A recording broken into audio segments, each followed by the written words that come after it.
જે પણ મિત્રો નવા છે તે ચેનલને સબસ્ક્રાઇબ કરી લો, વિડીયોને લાઈક કરી દો અને વિવિધ પ્રકારના દાખલા જોવા માટે ટકાવારી અને નફાખોટના આપણી ચેનલ પર જઈને જોઈ શકે છે.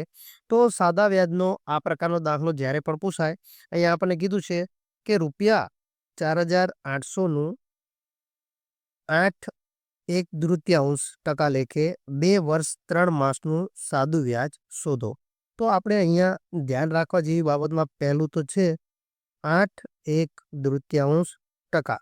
તો આપણે આને લખીશું કે 8 દુ 16 અને 1 17. તો 17/2. આ આપણી ટકાવારી છે. ત્યારબાદ કીધું છે 2 વર્ષ અને 3 માસનું. એટલે આપણે અહીંયા બીજું સમજવા જેવું એ છે કે 2 વર્ષ અને 3 માસ. તો આપણે આને પહેલાના દાખલામાં કીધું કે જ્યારે પણ 3 માસ આપ્યા હોય તો તેના છેદમાં આવશે 12.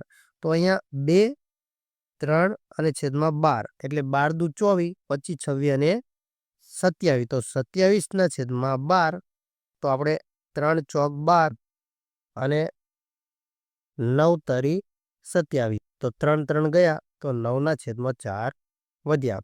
હવે આપણે આપણું પહેલું સૂત્ર વાપરીશું કે I બરાબર PRN અને છેદમાં 100. તો અહીંયા આપણો P છે એટલે કે મુદ્દલ છે, કુલ રકમ આપણી 4,800 ગુણ્યા ટકાવારી છે 17/2.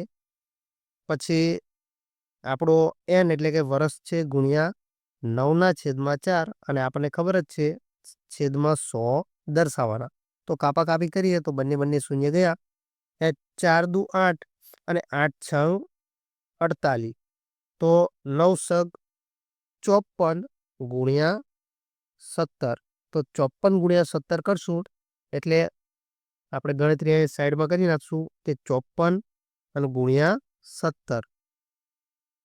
તો 7 ચોક 28, 5 એકા 5, 7 પંચું 35 અને 4 એકા 4. 8 5 ને 4 9, 10 ને 1 11, 6 ને 3 9. તો 918 આ આપણો જવાબ થઈ જશે.